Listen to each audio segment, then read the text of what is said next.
Oh, you give this guy a golf club, he'll probably try to fuck it. Who's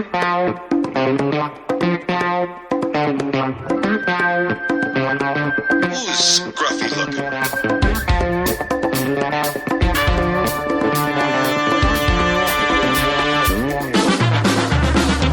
You might wanna buckle up, baby. I just assumed it's a Wookiee.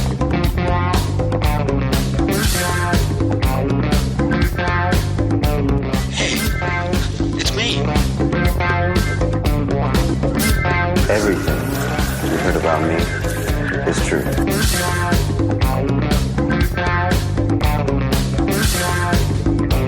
If you come with us, you're in this life for good.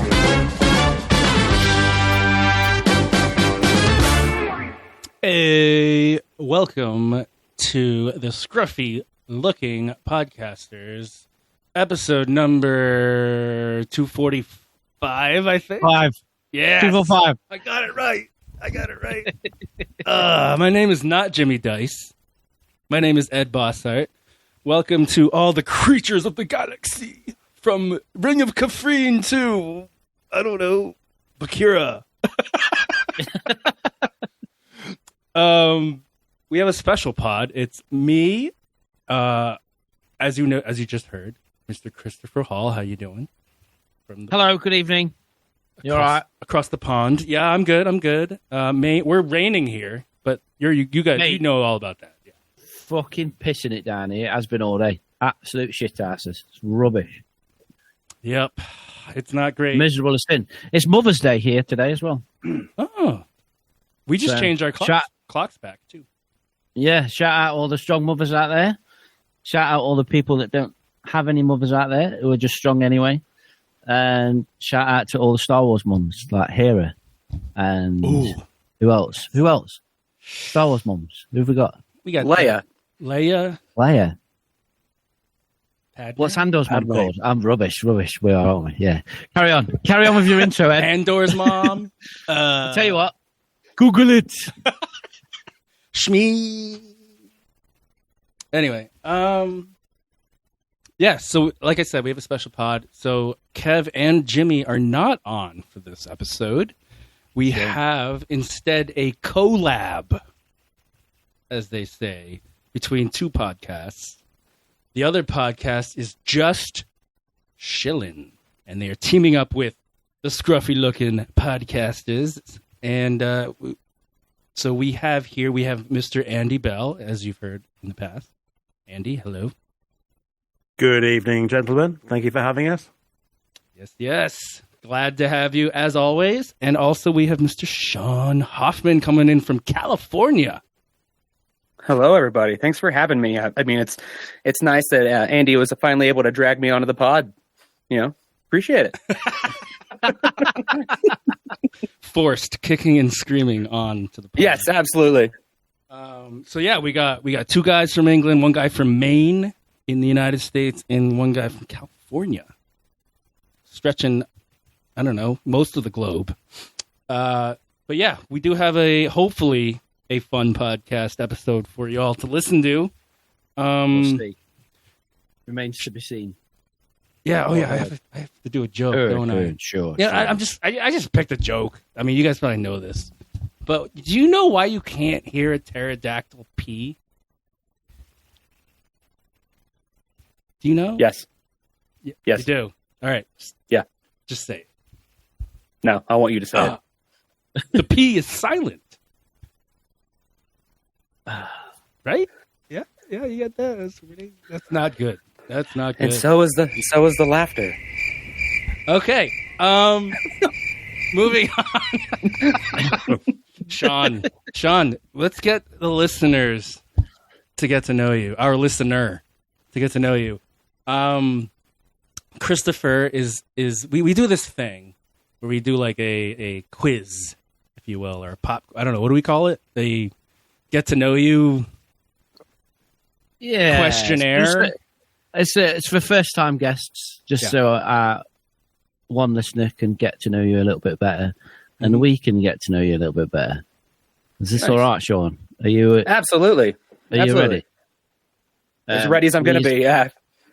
These 14 questions are designed to look deep into your soul. And yeah. And then after that, if we have any more questions, including you, Andy, you can, if you have an extra question you want for Sean, I know you guys talk to each other every week anyway, but if you want to put him on the spot, throw one at him, feel free at the end. So excellent. Take it away. Yeah. Chris. So before we dive in, Sean, just let everybody know who you are, what you do. We've heard Andy's side of things, but give us a lowdown on Just Chillin'. So, Just Chillin' is a podcast that Andy and I kind of dreamed up during last celebration in London, where we kind of happen to get together as kind of outsiders of the group a little bit, like not having a pod, and then kind of bonding over that, and kept joking about it over maybe one too many beers, or I don't know, and then finally got to the point where, like, you know what, we should just do it. I mean, it can't be that hard, can it? But we're only 5 or 6 episodes in, and we're still going. So I'm feeling pretty positive about it. But outside of that, I live in California. I'm around. I'm usually in the background, giving people a hard time, and I love Star Wars and other stuff, but mostly Star Wars. Yes, you do. As we all do, Ed, from time to time. Yeah. Well, your side of the Just Chilling story is a little bit different to Andy's, which yours is a lot more positive. People say that a lot about me. Yeah, I'm the positive one. Yeah. And Andy told us that you kind of coerced him into it, and you called his bluff. And Well, we were joking about it for quite a while, and it was Sean that had the strength of conviction to say, "Come on, let's just do it." It certainly wasn't, and the rest is history.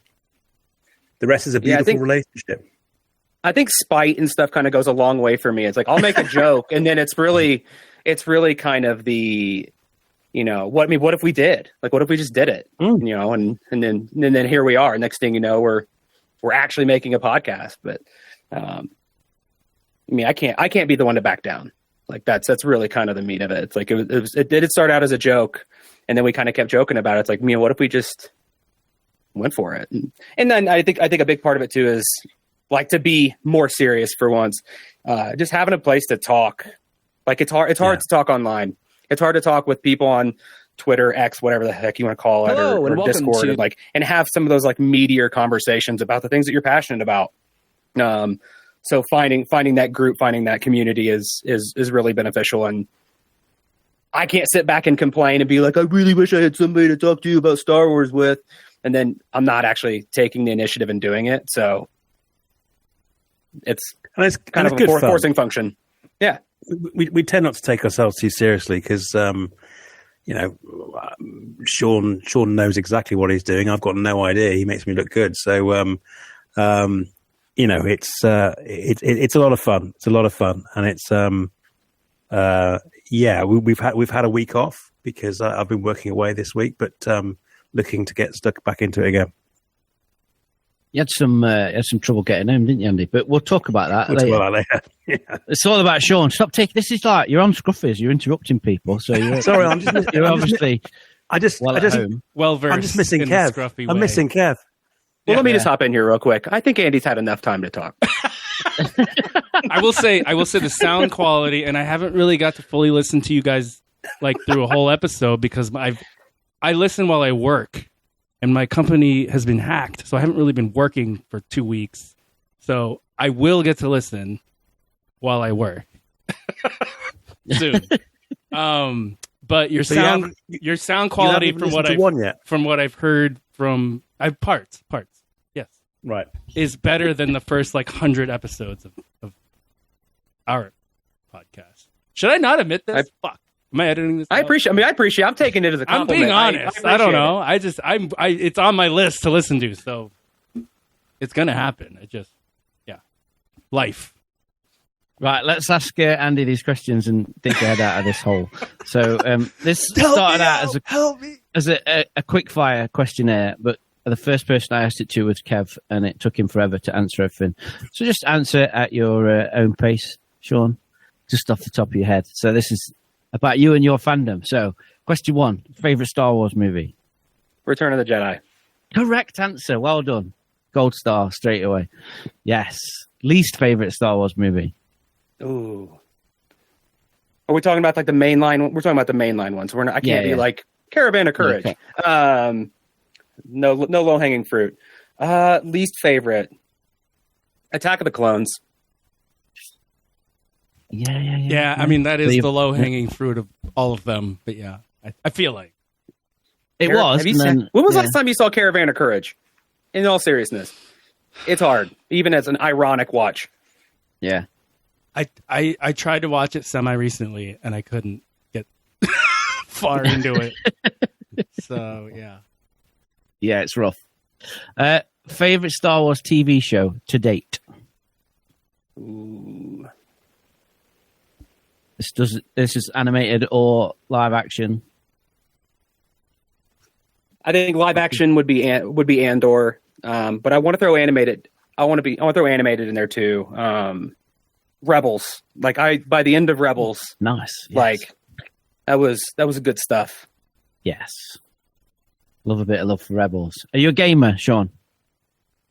I think I like to believe I am more than I actually do. Like I'm one of those people who like you look at my Steam library and it's like, wow, that's a lot of games. It's like 0 hours played, 0 hours played, 0 hours played. So but I do enjoy playing. Yes, mate, you're more than a gamer than me because I don't even know what a Steam library is. So. Favorite Star Wars game, if there is one. My favorite Star Wars game, I think, just mostly because of being at that fundamental point in my life. Episode 1 Pod Racer. The amount of hours me and my friends put into that game, unreal. Like it's not great, but we'll be honest with ourselves. It's not great, but it is that I had more fun with my friends growing up playing that game than probably any of the others combined. On N64? Oh, yeah. Yeah. Same. It's surprisingly exhilarating and an adrenaline-inducing. It's really fun. Especially if you change the view down to like in front. Oh. You cannot make mistakes. It is too fast. Do you guys remember the arcade version of that as well, with the full pod you sat in with the massive stabilizing handles? What? That existed? That was what? Yeah, man. It was something else. Absolutely. It looked like one of those like 0 turn radius lawnmowers. It's got like the sticks on the side. You just it was cool. That sounds sick. We're not privileged to have stuff like that up north, Andy. No, you're not. Southerners. Nope, you are not. Right, it's safe to ask this next one because Jimmy's not here. Do you read books, Sean? Are you a reader?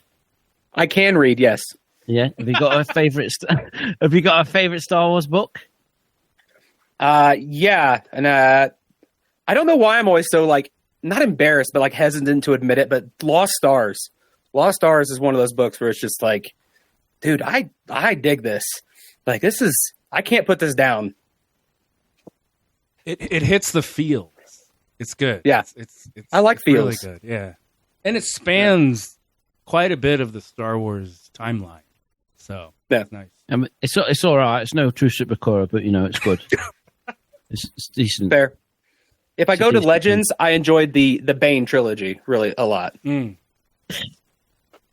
I don't read books, Sean. Just in case you've never listened never listened to our podcast. Moving on. Oh, wait. Can I do a follow up? Yeah, mate. Just I don't know. Just a lore. It's not a lore quite. Hypothesis. Knowing what you know from the Bane trilogy, do you think Palpatine is Bane? I really hope not. No. He figured that out, right? To like transfer himself to another. Yeah, I like Legends being Legends. I like that division.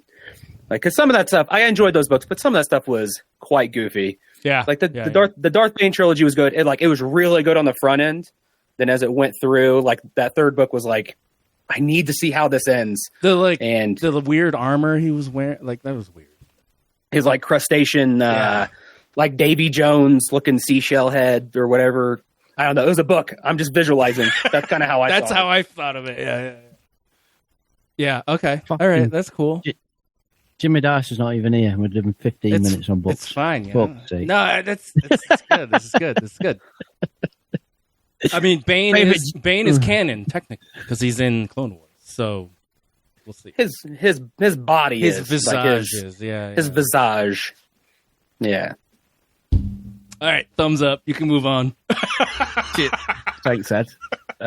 Favorite Jedi / Rebel and or both?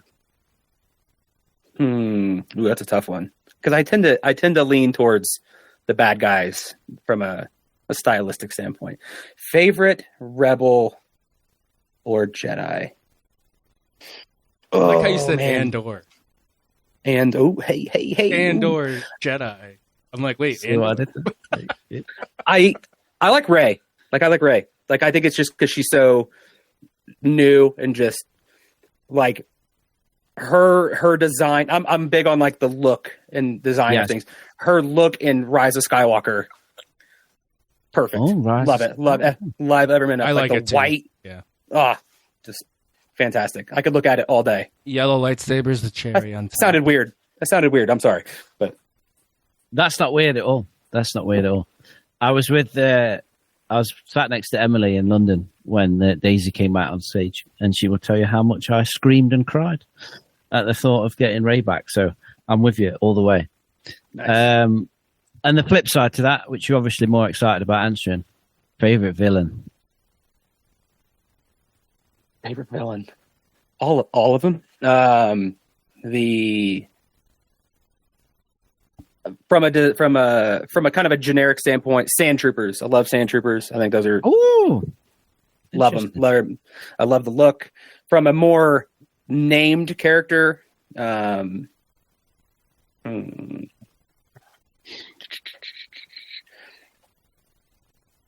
dang, this is surprisingly tough.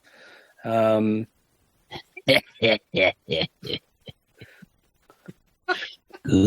Dang man, this is hard. Probably like Palpatine. I think it's just he's so he's so complicated. Like and he spans all of the movies and just like in different forms, and it's just like it's still him, but he's all over the place. Yeah. I'll play it again. Let the hate flow through you. Nice. And plus, there's so many good gifs of him too that you can use on the internet when your friends are like, I think I'm about buying this stupid thing. It's like, just do it. You know, in this day and age, I mean, Andy, I don't know. Anyway, GIF use should be considered, right? Yeah. That's a thing, Andy. Sorry, it's Andy, like I'm a just being little a dick. moving video that you can send on your mobile telephone to people. I have no idea what you're talking about. the moving pictures. Yes. Cool. Nice. Right. These are all my favorites. Kev's not here, Always so my you know. favorites. Yeah, we've got to pick on someone, haven't we? Sorry, Andy. No, it's fine. So who's your favorite background weirdo? So like just dude in the background or dude-ess in the background, just the weird guy, the bit part. Might have a line, might not. Might just wander past for a second. The one that I saw recently, so it's not my favorite, but one that is just like it's very topical for right now is in Revenge of the Sith. That thing that came out recently where there's that one frame where it's that person standing behind Anakin, looks like they're like prepping to throw him for like a jump when they're having the lightsaber battle at the end. I don't know if you guys seen that yet or not. No. There's one frame in the movie where there's like a silhouette. You can like see the guy's face like right behind Anakin, like right before he does like a jump. And you just, it's weird. It's kind of ghostly. So that one's there, like honorable mention, because it's just because I saw it like 2 days ago. I'll have to look. But my favorite like background characters that are they're kind of not super background, but I love gonk droids. Like they're Yes. Just how they've not updated the design at all. It's like it's two totes or whatever it is glued together. Yep. And it's like, and I think I don't remember if we talked about it on the pod or off the pod, but it's like, so are they like a generator? Or are they like a big battery? Like, I just have so many questions about them. I think both, kind of. They don't need to be answered, but I just think they're hilarious. Every time I see them just bonking around. Yes, It's mate. like, I'm with you 100%. I've got Well represented in Bad Batch. I've got a Gonk hot toy. I love Gonks that much. That's awesome. And they I would say that the Gonk droid is easily top 5 Kenner figures for me. Yeah. Absolutely love the Gonk Kenner figure. Good answer. Sean's knocking it out of the park. Return of the Jedi favorite movie and Gonks. Get in. Right. Let's go. A character that walks on screen and you just think, mate, fuck off. What a prick. There's got to be someone that grinds you go. I want this to be a good answer. I'm trying to think. Yeah. Like who am I just like From any Star Wars media, like cartoons included? Yeah, totally. Because obviously, like, we all know who it is for me. He's a prick in real life and he's a prick on screen. But recently, I feel like the Disney era has given us so many, like, Imperial pricks.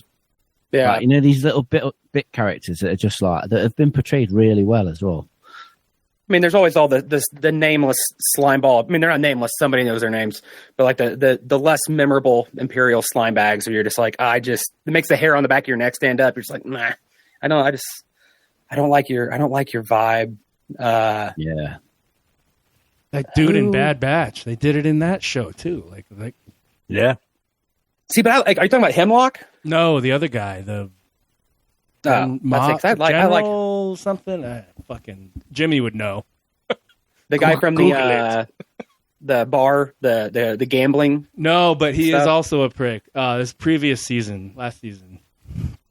Onkar Plutt. How about that? Like he's he's a dick. Like, Definitely a like dick.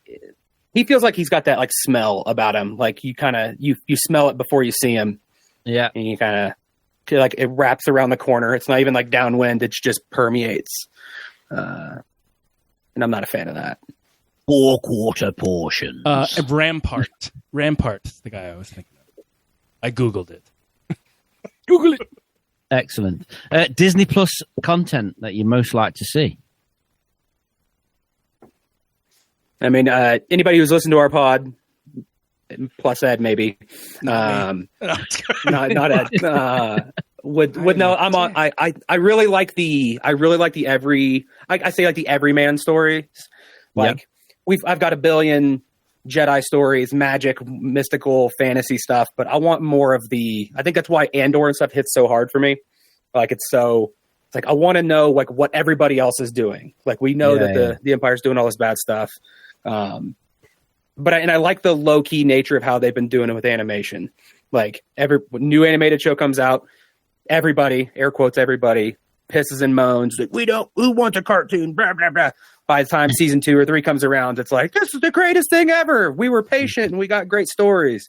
So I think more, if I had to say, more animated series where you get about the everyday people, the people in the background, the people who are maybe the ones really suffering and not just stumbling in and being like, I'm a magician. I can do magic things. And I want to see more of the real life stuff. Excellent. And is there an actor or actress you'd like to put in that show? Oh man. It's tough, isn't it, when you don't know when you're not prepped. Putting you on the spot. It's like when you're not prepped, it's just like who do I like looking at? Like that's what it always ends up being. Also, it could be a villain. It could be a villain too. Like it could be someone who do I hate? Yeah. Not hate, but like who's good at playing someone I hate. I'm trying to think of somebody. It's like not a big name. Like not somebody who's like a character actor and big name and other stuff like that. Sometimes sucks me out of it. Oh man, damn. I'd love to see like I want to see a really compelling, high level, like kind of a sinister female villain. I don't feel like we've gotten that. I'd love to see that, and like have somebody, and like have it be younger too. Like I'd love to see like a Florence Pugh, even though she's a big name. Like I just contradicted myself. Have her be. No, mate. That's it, mate. You've won. You've just won the quiz by coming out with that one answer. I think I watched Midsummer too recently. It's like, this is. Ed, I can see her killing it. Can you pause for a minute, mate? I've got to nip off and I'll be back. Yeah. So next question about Florence Pugh. Yeah. Damn. Okay. I will concentrate now. Right. What colour would your lightsaber be, Sean? I mean, I hate to say it, but probably red. But if I couldn't pick that, I'd probably have a blue or blue. Okay. It'd probably be red or orange. Now that's an option, orange. I changed all my answers. It's orange now. Let the heat flow through you. Well, just for people listening this side of the pond, that's orange. Okay. Orange. Sean said orange. Orange. Yeah. Not orange. Naranja. Orange. So you're sat in a really cool room right now, Sean. Listeners can't see it, but we can. You got some really cool stuff around you. Have you got a favourite collectible in there? My favorite collectible will easily be my old Galoob Action Fleet TIE Defender that I have, which is like the old Legends 3-wing TIE fighter. They were super hard to find. Like once I got my first big boy job years ago, got it on eBay. It's loose, but that is like I used to love the old Action Fleet stuff. It's not out because I don't want it to get like sun damage. But let me see. They can't see it. No, they can look at it. They can Google it. Yeah, sweet. And then final question from me before I pass over to everyone else. You were showing us just before we started recording some models and stuff, and I know you're a keen crafter and painter. What's your favorite Star Wars model that you've ever put together? Oh man, whichever one I'm not currently working on is probably the best answer because it's always. But it's the TIE Bomber easily, like by far. In all seriousness, TIE Bomber is my favorite ship. Wow. Is it Bandai? I feel like it's a guy online, Etsy, something like that, did 3D modeled it to like an insane level degree, and it's pretty big. I think it's like 140. I think it's 148. So it's pretty big. And I feel like the TIE Bomber is pretty underrepresented in a lot of the merch. Like they have bits and bobs here and there, but a high quality TIE Bomber, oof, that model was fun to build. Nice. Love it. Nice. Thanks, Sean. Anyone else? Yeah, I want to. Okay, so as you just hinted on for the listeners, Sean is also a painter, miniature model, put together, create shit. So Sean, what started this? When was your like, I'm going to start painting shit, like small things and miniatures or models and shit? I've never felt more prepared for a question in my life. I feel like I replay this in my head all the time. It's a very clear distinction. My partner, Madison, used to work for a board game company. That got me, this is before we really got together, so that got me interested in modern board games. I discovered a game called Memoir 44, which is a World War II game. I ended up not liking playing the game, but I liked painting the little models. Then I discovered X-Wing Miniatures game. Played that a couple times and realized it hurt my back to lean over a table for 3.5 hours at a time. I was like, you know what? I actually just like painting these little models and customizing them. Then I realized I don't have to play this game. I can just buy models. So I started buying models, and then from there, it's just been down the rabbit hole from there, where I'm either building Bandai models are the best. I wish they build more of them. I don't know how they make a profit when they're $20 and it's It's Yeah. insane. I don't know. Yeah. It doesn't make sense to me. Or doing like dioramas like this one over here on my shoulder, which is like a little ATST on the ground with some Imperial Assault characters. A little bit of a scale issue, but still, it works. It's- Love it. So Yeah, how long ago did it's you awesome. start? Like, was this like, how long you been doing this? Is it semi-recent or has it been? What like- what year is it? 2024? Maybe 5 or 6 years. Yeah. Very cool. Very nice. Doing amazing work for sure. Thank you. I appreciate that. And seeing the stuff that you're putting out, that means a lot. And like, and plus with Chris here too, we all know that, you know, it means a lot. Yeah. Chris is already owning it.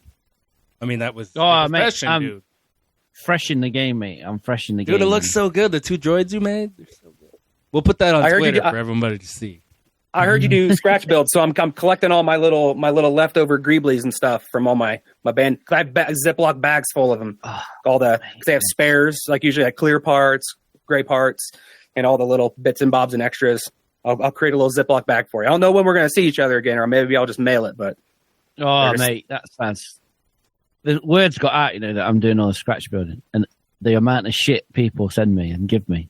It's dead funny. I've not been doing it long, and I've just got boxes and boxes of shit. It's dead good. Dude, I have like half a Gronk tote, half a tote, half a Gronk, Yeah. half a Gronk full of like Warhammer extras. It's Yeah. nuts because I bought so much Warhammer, and then because you have options and you Oh, only mate, use. I'll be in there, mate. tons Next of May, shit. mate. I'll be in there. I'll be having. I love There's some that. I love 5-finger that. discount going on, mate. 5-finger discount. I'll have that. is 40K styrene, or is that like resin, or what is it? It's plastic. It's not Okay, They have a cool. resin line, which sucks, and they're trying to phase it out. It's not good because Okay. you can't glue it together well. Like Yeah. But their main stuff is more. I don't know what they use. I should know, shouldn't I? But it's like more plastic. Is it the stuff you put the special liquid on and then it melts it and fuses it together? Yeah. Polystyrene. Oh, polystyrene. All right, cool. Now I know. Thank you.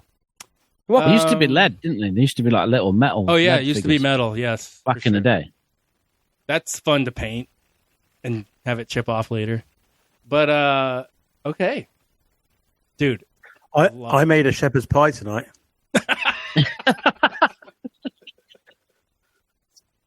Jimmy's Sorry. not here, mate. Sorry. Feeling a bit left out. I just thought I'd I made a contribute cheese. creatively. I made a cheesy pasta bake. Oh, I can't tell you Nice. about it because Jimmy's not here. No. Kind of. You put any little spices in that shepherd pie there? Just a little bit. Mainly Worcester sauce. That's very nice. the secret That's ingredient. the glue that holds Is it this- together. Will you It's the pronounce that special- one more time for all the U.S. based people who can butcher Worcestershire that sauce. word? Worcestershire sauce. And now I can't say it. So Worcestershire sauce. Worcestershire. Interesting. Thank you. I think I learned something else today. Okay, cool. Do you have any questions, Andy? I have a couple more, but Oh, you know, I don't wanna dude, leave you, dude. No, any questions? This is your pod, man. I'll waste my own time on my own pod. I just want to know your favorite non-Star Wars model / miniature that you've painted / created. I can see a theme. Oh man, here we go. Well, probably the one I'm currently working on. Well, I didn't create it. I got the model on the internet because that was an The or, one thing- not an and. yeah. Oh, So just for reference, before people start getting excited, I'm like, I have zero ability at 3D modeling. It's that never ending to-do list item. It's like, I'll do that next week. I'll learn that sometime. So I cannot do that. But it's a rendition of Teenage Mutant Ninja Turtles. It's a Raphael where it's kind of like battered, beaten. It's like all super like ancient Edo period Japanese kind of style, and kind of putting that together and kind of thinking about it differently. Like it's easy to do Star Wars ships because if it looks like crap, it just looks like weathered. So it's like, congratulations, it's just weathered. But when you're doing, like, I really struggle with like character models And like, to me, the best part about modeling is I'm very much a process. I think like that. I'm a software person.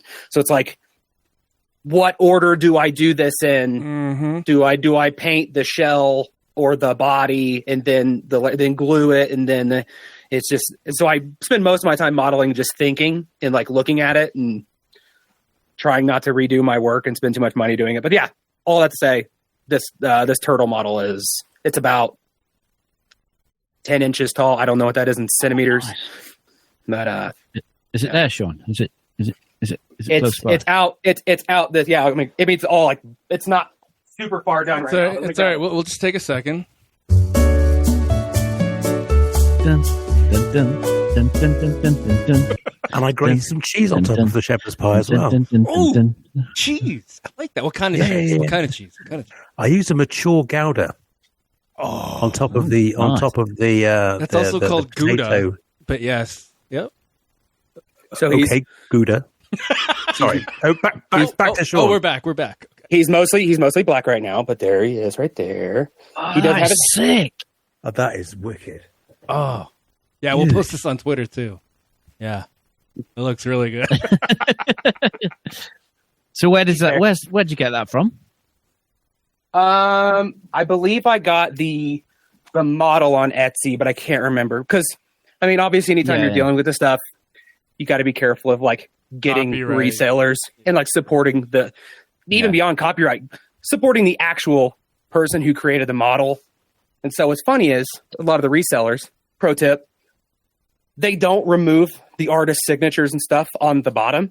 So if you can see the model, just look at the name and go find the actual artist instead of buying crap. If it's $2 on Etsy, you're not buying it from the right place. But I believe it was on Etsy. Then I found the artist's website and bought it from them. Sweet. That's smart. Yeah. Dude, that looks sweet. That looks awesome. I just have to do this because of it. Oh, okay. Anyway, it's also we're going to talk Bad Batch later. Yeah. Any other questions? Comments? Despite being flippant about the model making, I was going to ask any of you guys, actually, not just Sean, any thoughts on life size stuff, moving to life size stuff. So I'm because having met Sean, I've gone down so many different rabbit holes on YouTube in particular, and because of some of the stuff that Chris is sending me as well. And the latest one I'm looking at is a lot of these life size model makers, especially those that kind of are the droid builders and the rest of it. But even those that don't fully make fully animatronic droids, they just literally make them as set pieces, as decoration for their rooms. I just wondered if you guys ever thought about going down that line, because I'd love a bit of furniture. if you're in the market to go down life size, I'm very interested. Sean? Yeah. Oh, you're picking on me first. The closest I've done to full size is kind of the not the like prop building, and also like the costuming side of things. I mean, obviously people on video can see that I have a couple helmets to my whatever side, my left. I actually have the armor pieces for both of those available as well. And I was originally intending to do like the 501st years and years and years ago. It's been hard. It's been hard to get back into it because I think just I won't go too far into it, but it's like some just negative experiences with some people from that group. I know it doesn't represent all of them, but it just kind of put a bad taste in my mouth. And so I haven't had the motivation to do it. Plus it's just easier to have the space. A lot of it's been a space issue. It's like, it's easy to work on a small model and be like, boop, boop, boop, boop, boop, I can put it on a desk. The big stuff, it's like, even just building these helmets, it's like, okay, I'm going to go out and sand a bunch of resin or casted items, and I'm going to get crap all over the place outside, or just like ruin a room. It's just so much more, like, unless you have like a workshop, like I don't have a garage. It's really hard, at least for me. I am interested in doing some of that stuff, but I think getting that dream workshop one day is going to be the trigger point for that. Yeah. What about you boys? Are you ever thinking about going that way? Full size Warhammer, Space Marine armor suit? Well, I was. You said Warhammer, so I guess I'll chime. When we went into Warhammer World and saw that Uruk-hai, remember that, Chris? Yeah, I do remember that. Size Think about it. fucking Uruk-hai, like in our face. I thought that was fucking awesome. But the real roadblock for me is room, because my wife won't let me put it in the living room. So like what's a stormtrooper or whatever doing in our fucking living room? But yeah, I'd like to. That'd be pretty fun to do 3D print or whatever. I lean towards like a cosplay thing, like, and then like setting it up. But I don't. Yeah, it's a room thing. I stick to miniatures, like Sean said. It's easier to like display on shelving. So it's easier to gift a miniature to somebody when you're done with it and you want to make a new. Like for a long time, I had a rule where it's like I can't make a new one unless I get rid of one, and so it's a lot easier to give somebody a ship in a USPS box or something than it is to be like, hey, I've got $3,000 worth of armor. Anybody the same size as me want to take it? So it's a logistics thing too for me. Yeah, and I love giving miniatures away. I've done it multiple times, and feels good. It's good. It feels good to receive them as well. Oh yeah.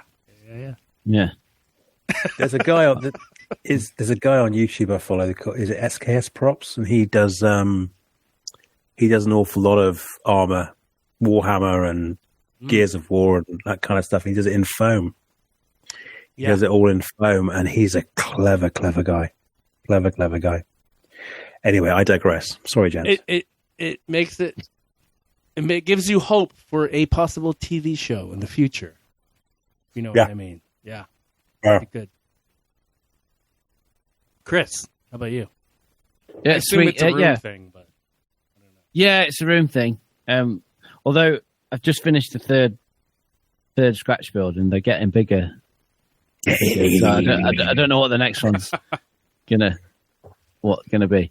Are you gonna do dioramas? Are you gonna step into dioramas soon too? Because you got to have somewhere to put them. Yeah, I've done the bases. I've just got to finish the base for the new one. But yeah, full diorama. Yeah, I don't know. It's a big rabbit hole, isn't it? Do like a big aquarium big rabbit hole, and mate. then you're pouring resin or like the whatever the thing for water is. Don't get me started on resin. No, the best is when you go so far, you go outside and you're trying to find like good leaves on the ground, so you can go home and cut them into little leaves, and you have a pile of little leaves. Oh, it's the best. I was out walking the dog the other week, and there's this house up the way that's having some work done, and they've got like all these like massive piles of grit and sand on their driveway, and it's like 6:30 in the morning, and I'm like, I've got nothing to put this in. I could just take a handful of this grit and a handful of these rocks and sand. I've got nothing to put it in. So I walked the dog twice a day. And in the evening, I went back with some empty... I did the same route, and it's dark as well. And I went back with empty like pots, like little tubs, containers. As you should, yes. To fill up like with grit and sand for my bases, for these so-called dioramas. And... They'd used all the sand and grit in the day, and I was gutted. But we'll get there. So yeah, when I'm out every time I walk the dog now, every day, I've got little spare things in my coat, like in case I see things. And I picked a load of slate up off someone's drive the other day, like little slate bits. So I was like, I can use that. Yeah, that would be good. Yeah, leftover medicine bottles work really well for that. You just carry it. And people think you're weird when you're like picking up rocks and putting them in an orange tube. And you're like, yeah, got my rocks. Mate, I live in the smallest village in England. Well, not quite the smallest village in England, but a tiny, tiny village in England. The fact that I walk down the street with a beard and a band T-shirt on makes me weird. So picking up rocks they'll just be like, oh, it's that guy again doing that. It's that weirdo that lives in the village. But full size stuff. I've got a friend of the show, occasional, well, never time listener, Graham Simpson, and we're going to send out some good vibes to him because he's in hospital this coming week for quite a serious operation. So we'll send out some good vibes to Graham. But he's built a full size pit droid, and it's fucking brilliant. And it sits on a coffee table in the corner of his front room, and it's amazing. And he 3D printed it and painted it all up, and it's rad. I think it took him about 4 weeks to print. Damn. Just I'd love wild. something like that. Yeah, See, so would I. Despite being life size, that's small enough life size. So Exactly, the other thing I was thinking of was Dio. You know the two-legged. Yeah, Dio. From here. Yeah. The two-legged robot from Jedi Survivor. That kind of size would be perfect. Absolutely perfect. Anyway. So yeah, of modelling. Regular listeners of the show are like, what the fuck have I tuned into here? The modelling show. The best. It's the scruffy looking crafters. Right. Cool. Let's get on with our week, Seth. All right. Yeah. So this is time in the podcast where we talk about recent things in Star Wars or sci-fi, whatever the fuck you want to talk about in the last week or recent if you're a guest.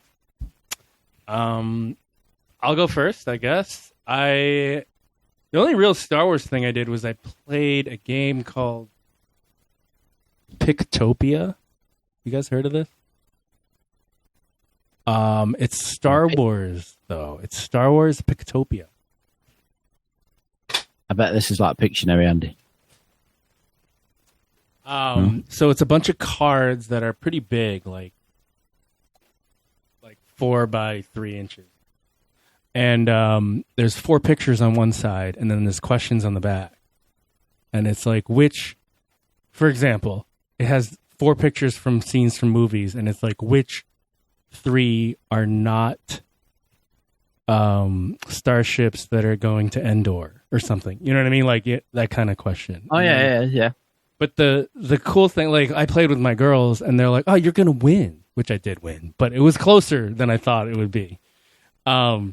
Because there's a dice roll feature in this where it determines if it's a solo question, like because there's always a host who doesn't get points, and then the other people get points. And then you roll the dice, and it's either a team question where everybody gets the points, or a solo question where if you get it, the one person gets it right, or 2 people, whatever, they get the points. So it was close, actually, because like they would be on my team, and there's like a bidding feature where you wager points, and they're like, "Oh, I'm on Dad's team. I'm going to bet like the higher number." I'm teaching them how to gamble, essentially. No, just kidding. But it ended up being closer than I thought, and I barely won. I think Gwen was like 3 points behind me. So, and one part of it is like an apples to apples, where you like, if you play that game. Where it's more about the person playing, where it asks a question like, of these 4 pictures, what would the person that's hosting the turn, what would this person want to have as a bodyguard? And it's like Boba Fett, Yoda, and you gotta know the person. You know what I'm saying? So it's like it depends on the die roll. So it's a really like random. Tarples. Yeah, it's fun. It's kind of random, but it you know. Sometimes my girl's like, what's Endor? I'm like, fuck. I recommend that game, Pictopia, Star Wars. And what else? I watched Bad Batch, and I played a board game, Sean. I know you talked about board games earlier. I played Terraforming Mars, which is an award-winning. I think it's award-winning. It's up there anyway. It's a board game where players are companies from Earth terraforming Mars, and you compete in terraforming Mars essentially. And then it's like Starfield, the board game. Yeah, exactly. Yeah, and that was it was way more fun than it sounded, because it sounds like corporate, whatever, and it's more just like just science and what you draw in hands and discoveries and shit like that. So it was really fun. It was fun. Other than that was my week. It's only been a week, so not much has really happened. So Sweet. Yeah. Chris, you want to go next, or who? Yeah, mate. Yeah, I can go. So outside of trying to steal people's building supplies while I'm out walking the dog, it's been World Book Day this week. Is that a thing all over the world? I know it's called World Book Day. Do you have that in America? You got World Series, haven't you? And there's only fucking America in it. That's how arrogant you pricks are. So I don't. Are you included in World Book Day? No. No, I never heard of it. It's quite a big thing here. It's like all the kids at school dressed up as a favorite, like literary characters. Wikipedia says United Kingdom and Ireland. World. So we're arrogant pricks. Quote unquote world. World Book Day. Yeah. Cool. So we had World Book Day this week, and I love that World Book Day it's my favorite school drop off in the morning of the year, because I'm walking down the street and there's like Harry Potter comes walking past and a couple of Disney princesses, and there's always some kids that just can't be asked, that have just put their football kits on and just pretend like that they're a football character. Kev Garbett. What? Kev Garbett? No. Can you imagine if Kev's like, it's for kids at junior school, so like aged 5 to 10, and you just see Kev fully grown, like, hey, come on, I'm off to World Book Day. I saw other people dressed up. I just followed them. Yeah. But Jackson went as Ash Ketchum from Pokemon, and he loved it, mate. He proper loved it. It was buzzing. He went as Obi. Can you remember when he went as Obi-Wan the other year, Ed? And he was in Yeah. I love full it. Jedi kit. But yeah, that was rad. But at work, we do, so it's not just children that celebrate World Book Day all over the world. Adults celebrate as well. And we had a book drive at work. So everyone brings in their old books, and then you donate money and swap your books if you want to. So being an avid reader, as we all know, there was like a few trestle tables set up like in an area in the office, and I've been keeping an eye on it, looking for the Truce of Bakura like all week as the books are coming in. No such luck. Although the Heir to the Empire was there at the end of the week, and obviously I'm a Throne guy now, so I bought that home. That's a big deal. I didn't bring that home. Well, it's not really, but it's understandable, isn't it? Someone read it and was like, fuck this, I'll take that to book drive. I don't want to keep this. The first 5 pages are ruffled. The rest is like brand new. Yeah. It looked minty fresh as well. There was no creases on the spine. So, but someone in the office came over and was like, hey, Chris, I bought some Star Wars books in. Do you want to, before I put them out on the table, do you want first dibs? So I was like, yeah, I'll have a look, yeah. And it was really bad, actually, because I was like, my first question was, are they novels? Because that would be a hard no. And they were like, no, they're more like reference books and stuff. I was like, yeah, hit me up. So they got this big pile out, and it was like the visual dictionaries, and I was like, got that. And they were like, oh, damn. But there was a couple. There was this really cool one called Mos Eisley Cantina pop-up book. Ooh, I like it. And it's all the artwork is Ralph McQuarrie's concept art. In all pop-up throughout it. format. Love it. Well, it's like, it tells you all about, so it's got like those OG Stormtrooper designs in it and stuff, and it's like that. I calls that like Hammerhead fucking... Nice. What are they called? Yeah, I've seen that picture before. Ithorians. Ithorians. Yeah. Cool. So it's got all that, and then right at the end of the book, it's got this. I want to try and display this, but it's wicked! Oh, that's cool. Big cantina pop-up scene. So that was rad. So I was like, yeah, I'm bringing that home. I love that. I'll have that, mate. I'll have that. And then there was this. From Star Wars to Indiana Jones, the best of the Lucasfilm archives. which is, I think it's a condensed version of a much larger book. And it's got like, it's just, I opened it up and I was like, Strutty's got 100% Strutty's got this or a version of it. Because it's just all the concept shit, all the concept art and all like Joe Johnston's artwork and all that shit, mate. I fucking love all that. So I love this. I'll peruse through this, and it's got like close-ups of all the models and stuff. And damn, I've just fell down a big rabbit hole, guys, with this shit. I tell you. There's a book called Sculpting a Galaxy. No, there isn't, Sean. Don't tell me that. Oh, it's so good. I'm writing this So down. good. Sculpting the Galaxy. When we sign off, I can go grab it and I can flip through it for you so you can see what's in it. It's pretty sick. Okay. It's my favorite one. Sweet. We'll So outside of that, as I teased, as I mentioned, again, it's another visual thing. We're a shit podcast, we are.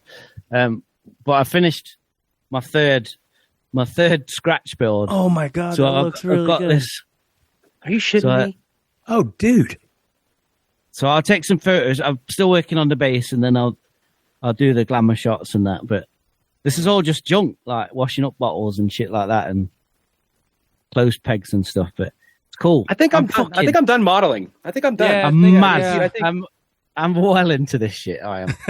I love it. That looks amazing. I love it, mate. That looks like it could be like a Warhammer walker or something. Thank you. But yeah, I got this little tool that's like looks like a soldering iron or something. And I was like putting like battle damage into it, like burning yeah. bits into it. That acid wash. And I heated it up and I was like, I was dead nervous because I'd put it was pre-paint. So I'd primed it and they always look dead good, don't they? When it's fully primed and it's like, and I was like, oh, It's a blank. It's like a blank canvas. You're like, can't. Yeah. It's like, if I fuck this up, I'm going to have to like fix it somewhere. Yeah. So I was like, and then I'm like, trust the process. So I went straight in with this like hot iron thing. Totally should have been wearing a mask because all this fucking toxic smoke just like went in my face and I was like coughing my guts up like, so yeah, I'll wear a mask next time I do that. But yeah, it's just so much fun. I'm just dead into it, but it just takes forever. It's not as immediate as drawing. Like when I'm drawing, I can get a result in like an hour or so, but these things take weeks. But Dude, you're too good at this. Like that's thank you. unreal. That's unreal. Like I'm about to just ship all my stuff out. Like that is unreal. Shut up. And you're like, oh, it takes so long. It's like you've been knocking these things out like left and right. Like That's three. I work on it for months. It's crazy. But it's cool. I'm dead into it. But it's all I love fun. it. But yeah, I love mate, it. I'm gonna keep you to that Greeblies bag, mate, and I want them. I got them right here. I would Send get them it out, but they'll my make a ton of noise. Cool. How many times have you been to Warhammer World since we last spoke about it? Since we last spoke, I was gonna go, wasn't I, last week? But there was that event on. I couldn't get this weekend because it was Mother's Day. But hopefully, I'm off work on Friday. I'm supposed to be carrying on with the decorating project now that we've finished one room and obviously it's moved into another room, hasn't it? She's changed it. She's done a swift one on me and she's been like, that woodwork looks so good, Chris. It's a shame to leave it just in there. Imagine if it carried on into the hallway. And while you're doing the woodwork in the hallway, you might as well do the walls as well, hadn't you? But, Keeps adding to the list. Yeah. So that's on my Friday list. But normally when I've got a day off, I drop Jax off at school. I come home, I'll have a big fat fry up, about 10 cups of Yorkshire Gold, and watch YouTube. And the next thing I know, it's like 2:00 and the kids are going to be home in an hour. And I'm like, shit, I've wasted my day. So she'll want me to get on with the decorating, but I might be able to nip in and get some paints and shit. But I'm ready, mate. I'm ready for that guy, mate, behind the counter. What you working on? Tyranids, mate. Just working on my Tyranids. Got a big campaign this weekend, mate. Going to pull an all-nighter and paint these out tonight ready for this weekend's campaign. Love it, love it. Like, yeah, let me know if you need more terminology you need to whip out. Yeah, yeah. Yeah, mate. I love it. So yeah, that's me, mate. That's me. Cool. I did forget to say one thing before we move on to Andy and Sean. I was talking last time about World of Warcraft. Sorry to bring it up again. I did get the coveted 3K rating in Mythic. Oh, yeah, Plus. you were on about that, weren't you? Yeah. Yeah, I finally got it with the help of my friends, Felicia and Mark, mentioning their names. And Bye, Felicia. yeah. And they're very helpful the whole way. And it's surreal. It's like I beat the game. It's weird. And World of Warcraft isn't a game you like just beat. It's kind of just a world. But it felt like I was like, wow, okay, now what? It's a weird feeling. I don't know. Like I've never had that before. So in my 20 years of playing it, whatever plus. So what is that? Is that just you feeling that way, or does something actually happen in the game? Me feeling that way. Right. Yeah. Okay. You don't even get an achievement. It's not. It's just Right. like I got 3K. Like it's just like before it was 2K. I got Right. that. Like I get that easily now, and then it's like I got 3K, and I was like, I didn't think I'd ever get 3K, like ever. So the game has changed a little bit, so it makes it slightly easier to get. But right. But do you get anything from that? I mean, does everyone else that's playing with rep. you know that you've got 3K? Yes, because they all can see your rating. Yes. Right, got it. So You get a it's special rep. crown. Yeah. I sign up for stuff to like do things, and they immediately invite me because like, Got it. oh, Got it. you got 3K Got it. rating. This Got is it. your gear or whatever. But because I have it, I'm like, now what? So I don't like play as much anymore. But you know, whatever. It's still there. I just want to mention that. Andy, you want to go next, or Sean? Whoever wants to go. Sean. Yeah, sure. Andy, go Yeah, ahead. sure. Andy. So Is Andy? I don't know what the fuck to say. it's Andy. Andy, okay. Andy. Yeah. So last week, Andy. haven't done an awful lot of stuff because I've been working away. We've been working. We had a team off site in Milan. It's the first time that my team of 12. Yeah. But we had to meet somewhere because we're scattered across the whole of Europe, Middle East, and Africa. We had to meet somewhere, so we just had to meet somewhere. Milan.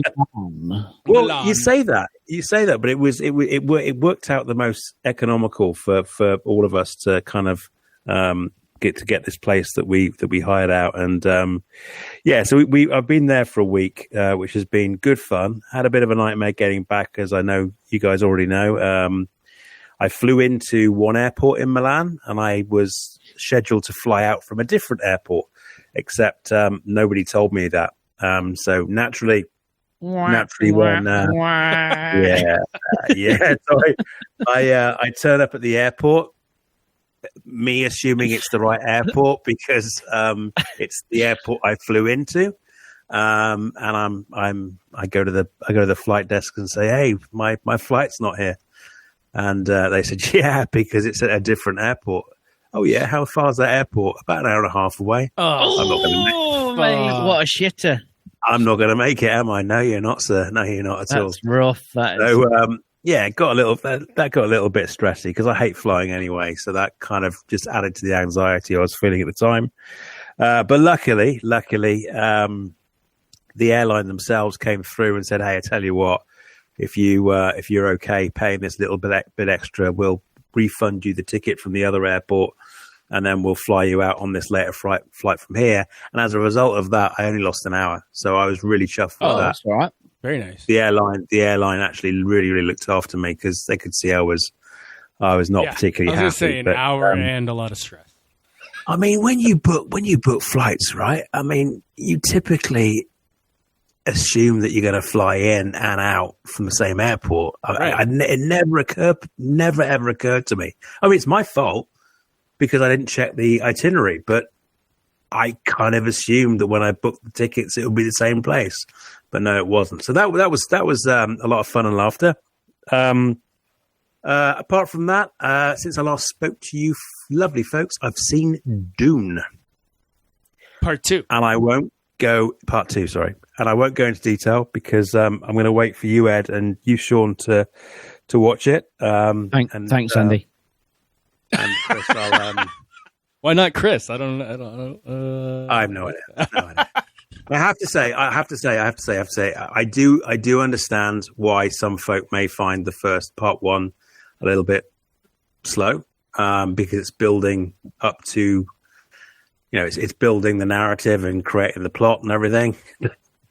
But the pacing of part 2 is very, very different. It's very, very different. All hell breaks loose, and it's a good romp. And it's beautiful. It's beautifully shot. Hopefully, one day we can talk about it amongst the 3 of us at least soon. But I do recommend it. And if you are gonna in any way interested in seeing it, I do recommend it on the big screen in IMAX because it is stunning. But did you get a popcorn bucket? But did you get the bucket? No, gutted, absolutely gutted. They didn't do them in the UK. I was really looking forward to getting my flashlight looking bucket and Flash. Unfortunately, they don't sell them in the UK, so I was a bit gutted about that. I've asked a few folks, friends of mine over in the States, if they come across one to pick one up for me, and we'll settle later. But no, they didn't get one, unfortunately. But what I did get is we are actually taking a week off work next week, Lucy and I, my wife, to use up some holiday before the end of our fiscal year, which is the end of March. So we're taking next week off work, and I've bought the Ornithopter, the Lego Ornithopter from June, the large one that combines Lego with Meccano. There's a few Meccano bits in there. Not Meccano, is it? Technic stuff. Yeah. In there as well. So it actually physically flaps its wings as well and all that kind of stuff. So I've bought that. I'm going to get balls deep into that next week because it sounds like the weather's going to be absolutely awful, despite the fact I've got to use this holiday up. Apart from that, that's pretty much it. It's been a lot of work, a lot of work. Yeah, you were on recently too, so yeah. You don't want to hear too much from me anyway. No, that's not what I meant. I mean, fuck. Yeah, don't ask him about any Disney investors calls or anything like that, because I've got to go to bed soon, mate. All right. So Sean, newcomer to the show. It doesn't have to be this previous 7 days particularly, but yeah, it does. I want to know what you had for breakfast last Monday, what you had for lunch on Wednesday. Yep. Oh man, this is. I can actually answer those questions. It's pretty easy. So, not normally, but this week I'm good because about a couple hours ago, I actually just got back from vacation. We were in lovely Puerto Vallarta, Mexico, and for breakfast I probably had alcohol, and for lunch I guaranteed I had alcohol. So, you're welcome. I can never answer that question ever again. And so that's why we missed our most recent episode of Just Chillin'. But this is our makeup for it. Yeah, we're doing great. There you go. Nice. Yeah. So however recent you want to go back, anything Star Wars. So you don't want to hear want to hear about my drinking in Mexico. We can hear about that as well. That's fine. Because that did. I was a happy boy as a child. Yeah. Sometimes I get sad. Because it does have a Star Wars connection, because I did get drunk on pina coladas and mudslides in Mexico, and I ordered the new Shinhati hot toys not on accident. I did it intentionally, but I was like, I pre-ordered that. Gorgeous, right? She does. I do like it, and I was hoping Andy would pre-order the Balin, but he's got time. We'll get there. But other than that, I've been hanging out at home in the snow. Besides that. Is there the story behind this Balin? Andy, what's holding you back there, buddy? Payment plans, mate. Come on. Yeah, that should make You it are easier. not. I am not Jimmy Dice. You are not going to get me to buy anything on this pod. I'll consider it. Come on, I'll mate. consider it. Andy, mate, when you came on and you talked to at length about how much you love Balin. Balin, yep. Come on, mate. Yeah. And, yeah, and you look like him, so you've got to come on. You've got to get this hot toy. You need the reference for the cosplay. I'm certainly considering it. Thank you, Chris, for the endorsement. If your co-host has got the Shin one, then Yeah. you definitely need Balin. Come on, what are you playing that? Best. I mean, I'm Cosplay doing the duo. lift here.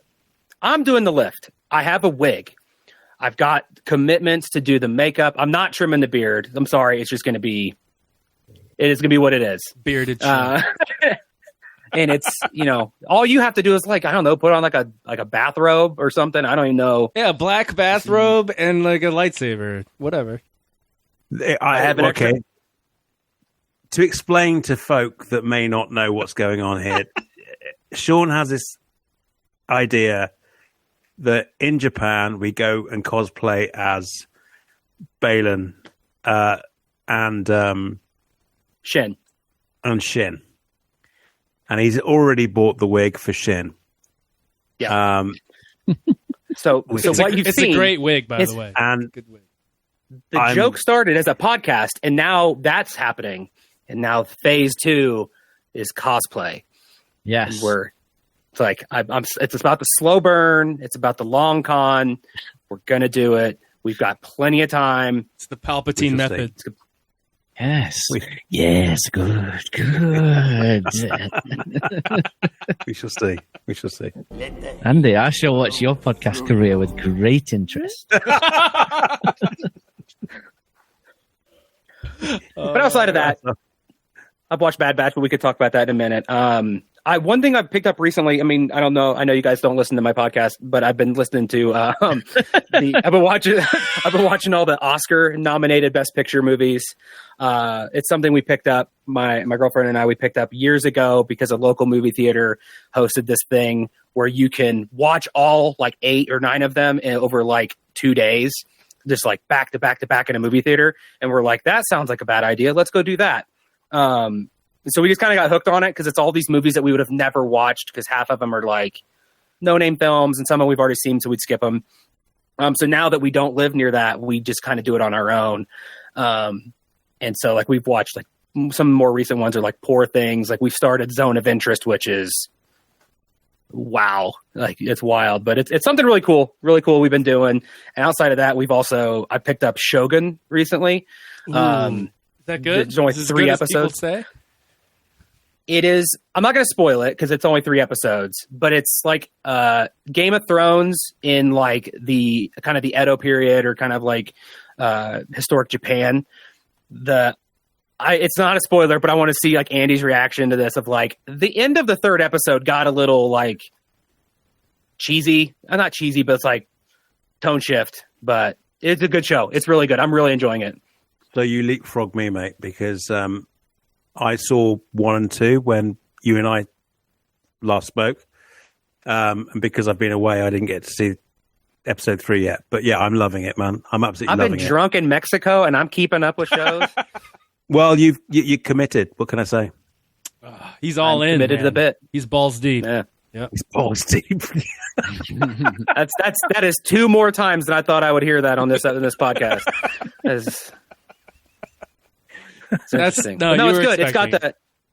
It's got the actress from if you've seen Monarch, the sister, she's kind of one of the mains in it.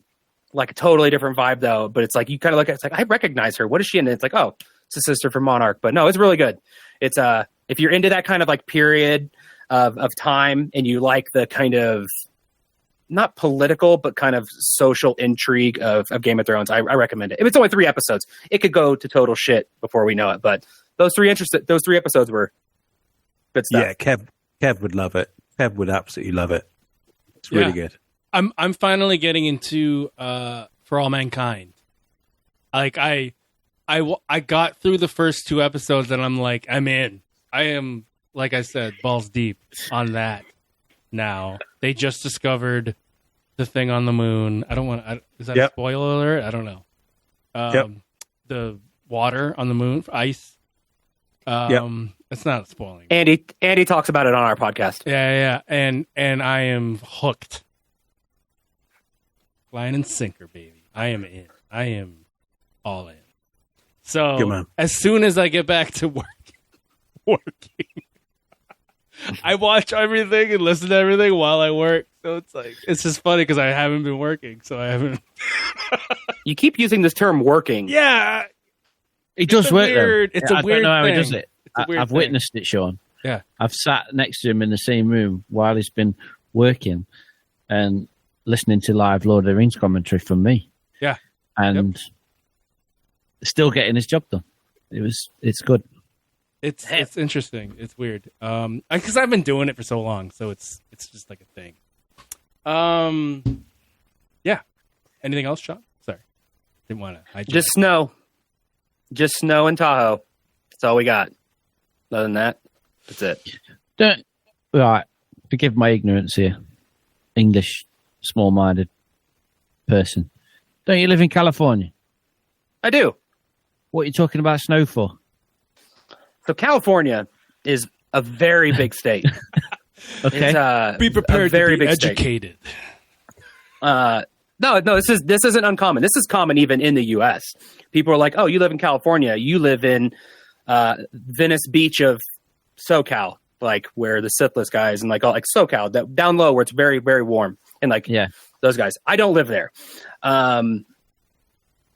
If you're familiar at all with the United States, there's like the south part, like Florida, and in those, that's like SoCal. Where I live, it's way up high near the northern part, and I actually live in the mountains, so closer to the eastern border. I live like 2 or 3 miles from the eastern border.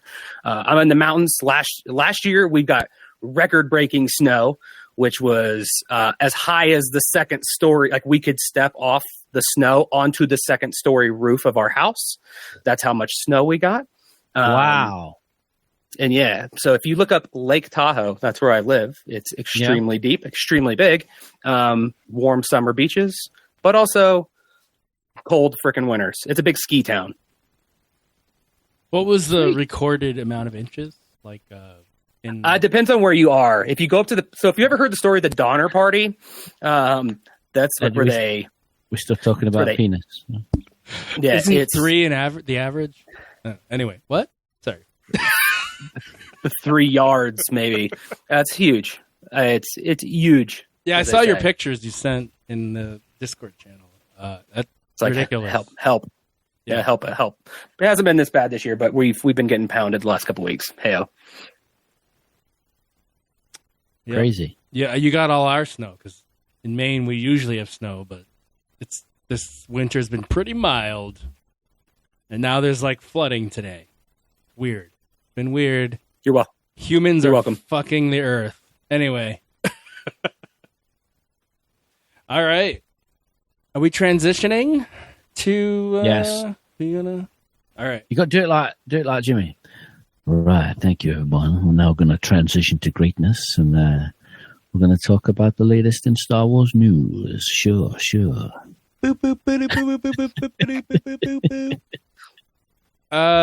In news, Mr. Andy Bell has something to talk about. Yeah.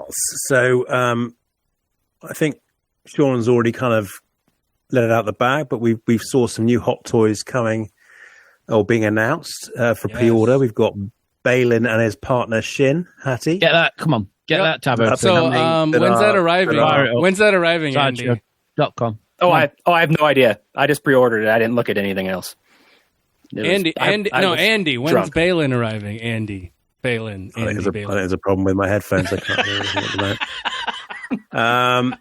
The only other news I have, actually, I've got 2 more bits of news.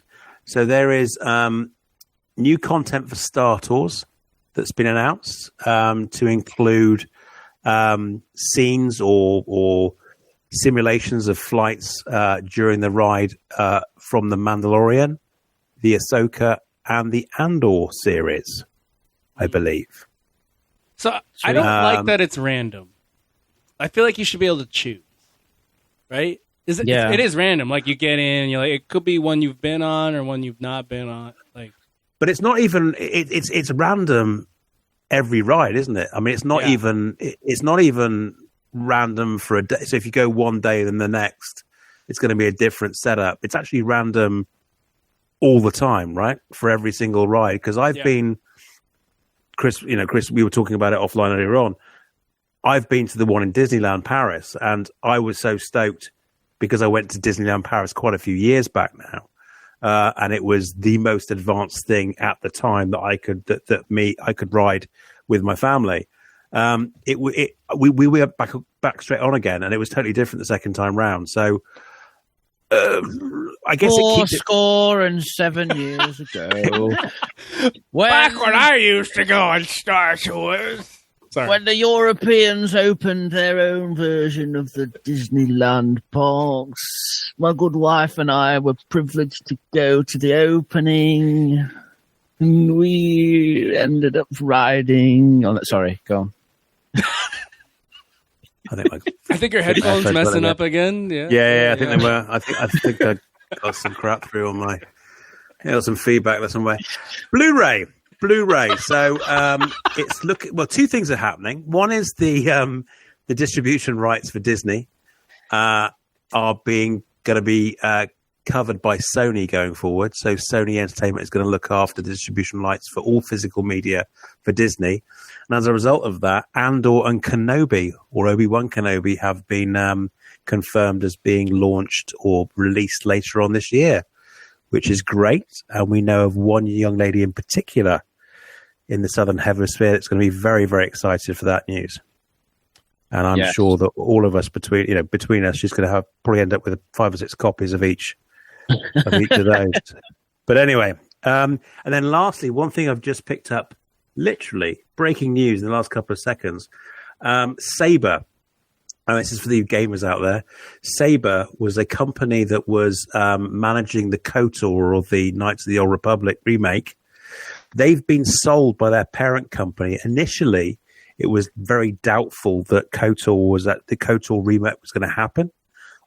It's now looking more likely because Saber, as I said, the company or the ancillary company of the main company, have been sold for $500 million along with their project. Now, I don't know who they've been sold to, and of course, I haven't done my research and don't know who they've been sold by. But that's why Google it. But that's why Google exists. You're welcome, folks. You're welcome. On brand. I love it. Hot off the press. And that I believe is all the Star Wars news that I've picked up this week. Well, I'd say this week. Wasn't there a game that was canceled because of firings or something? I'm trying to think now. Semi-recent. Oh, yeah. Was it Respawn? The Respawn. Person, Yeah. The first-person Mandalorian shooter. Yeah, that was a few weeks ago. I thought you might have already covered it, but don't be daft, mate. Don't be daft. My bad. That was cancelled. Yeah, that's now been cancelled, which is surprising because I do believe, and correct me if I'm wrong, Sean, but isn't Respawn the company that did the developer that did Jedi Survivor?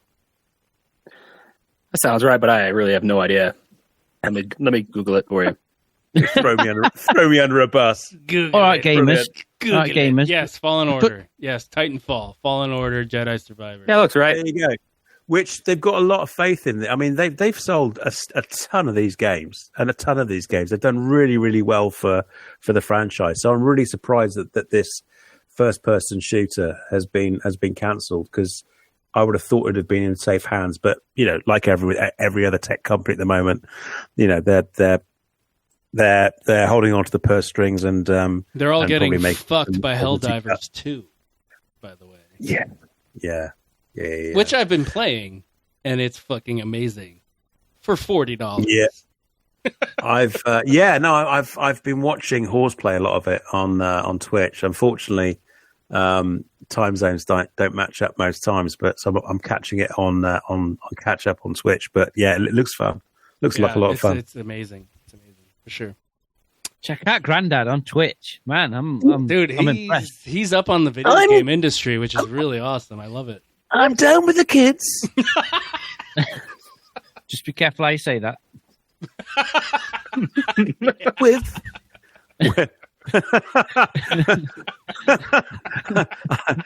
Be careful. Touché. Be careful. So, gaming people. I've got. We kind of touched on this, but I glanced over it, Ed, last week, I think.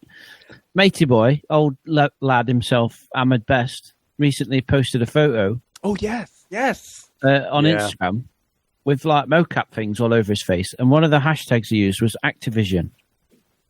That's a gaming company, isn't it? Yes. Yeah. Owned by That I do know. I believe. Owned by who? Microsoft, I think. Am I right? Oh, someone's gone quiet all of a sudden. I do know that Activision is owned by Microsoft. Did yes. someone sign an NDA? Okay, never mind that. Are we not allowed We to can talk move about on. this, We can move on. Andy? I don't know anything. I saw the news. Yeah, I don't know anything about it though. So we don't know what it is. I promise you, I have no idea. No idea. I mean, I wouldn't be surprised if. I mean, you know, Blizzard's Activision is a big organization, and I wouldn't be surprised if they're now that the EA exclusivity agreement on Star Wars content It's probably a Battlefront. is over. thing. I wouldn't be surprised. I wouldn't be surprised. Well, and he's also a physical actor. This is what he does. This is what he did with Jar Jar. That So too, I think yeah, people yeah. they're jumping to a lot of conclusions with it. Yeah, It's yeah. like this is what he does. This is Yeah. who he is. He was the pioneer in mocap, man. I know everybody says Andy Serkis, but I feel like he was. No. I mean, I love Mate. Andy. Don't get me wrong. I love Andy, but you're absolutely right. You're absolutely Yeah, right. mate. Jar Jar walked so Gollum could run. And mate. I told him that face to face, Ahmed, and he's like, Oh, did you? "Tell my mom that." That's what he said. That was his response. Sweet. It was funny.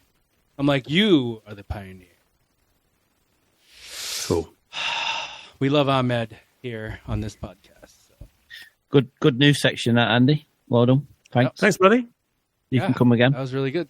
Come again. Come again. Thank you. I'm here all week. Bar mitzvahs, funerals, weddings. Shall we talk about Bad Batch real quick? Yay. So latest episode's called The Return, I believe. I have some notes here. Let me see. Just a few, not many. Don't worry, Chris. Don't worry. The That's Return. all good. Just preface, mate. I'm not caught up yet. I've not even finished that episode I was on last week. 'Cause I've been... Sean, are you caught up? Yes. And Andy? Yes. Say it right. Yes, I am. Andy? Okay. Yes, I am. Just want to say there's this scene at near the beginning where there's a ship flying in the background in the sky, and it looked a lot like the Moldy Crow, but it wasn't. So I had to mention that. You piqued my interest now, mate. I saw it. I'm like, I had to take two on it. I was like, oh, what? Anyway, it wasn't. You haven't got the soundbite, have you? You haven't got the clip. This one? You have picked. I'm a you have Moldy picked Crow the- guy now. That'll do. That'll do. That'll do. Well done, Ed. Yeah. Comedic timing. Oh, you mean this one?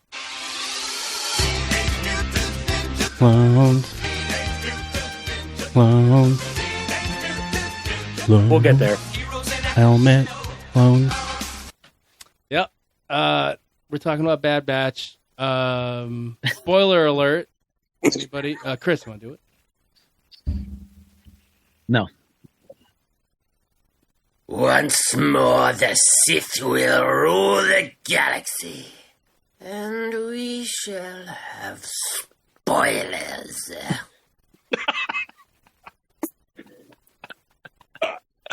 I got that ready No. just in case Chris doesn't feel like doing it live. It's there. That's bad. No, it's not. It's really good. Don't play that again. Anyway, the return. Omega has a ponytail now, like prominently. I think, right? Like, has it been in all of them? Am I fucked up? Did I misremember? I think when she wears the little headgear, I think she pulls it into a little rat tail ponytail thing, depending on the shot. Okay, my bad. But she did have it in episode 1. Yeah, because it showed the passing of time. It kind of was one of those story tropes to show, or techniques, to show that she'd been in Tantus for quite a while. Yes. Grew out. I apologize. Yeah, she's had it. It's just super prominent now. This is pretty much an episode that's like Hunter and Crosshair getting on terms with each other. Their relationship strained at first, which it should be. There's a trust issue. But this episode kind of shows them mending that, and that's kind of it's not a filler episode, but it's needed because it's needed. But that's essentially the episode, right? No way near a filler episode. No way near. I mean, there are many facets to what's going on. I mean, I've seen folk talk about, those kind of folk online talking about it being a filler episode, and it's kind of they went to the same planet where Crosshair killed the Imperial officer, number one.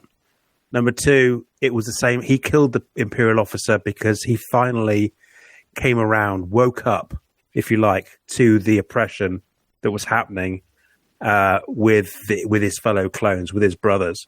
The fact that the new empire was treating them like a disposable commodity. Revisiting that place would have brought an awful lot back for Crosshair, but also provided a really good segue or a really good foundation for his subsequent conversation and how can you put it? Conversation and making up that needed to happen with Hunter. So I won't subscribe to the fact that some people think that it's a filler episode, and then of course there's a bit of fun with a monster or with a worm in the episode, and then there is a Dune realization, style, if you will. Dune style, yeah. There's the realization between both Crosshair and Hunter that there is still the bond there that goes beyond the last couple of months or last couple of years of discontent. And it's something that I talked to Sean about an awful lot when we last spoke on our pod, is that, Crosshair is being or has been portrayed as the villain, but let's face it, he was programmed to be a certain way. He was keeping to his code. He was keeping to his programming.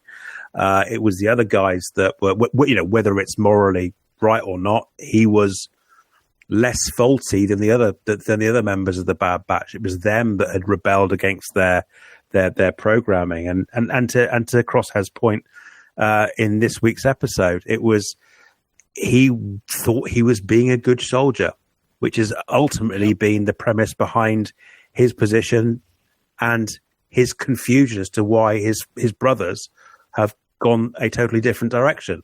So I thought this episode was great, and I'm enjoying it. Is it groundbreaking? No, but was it a story that needed to be told? Yes, I think it did. Definitely. Yeah. Sean, what did you think?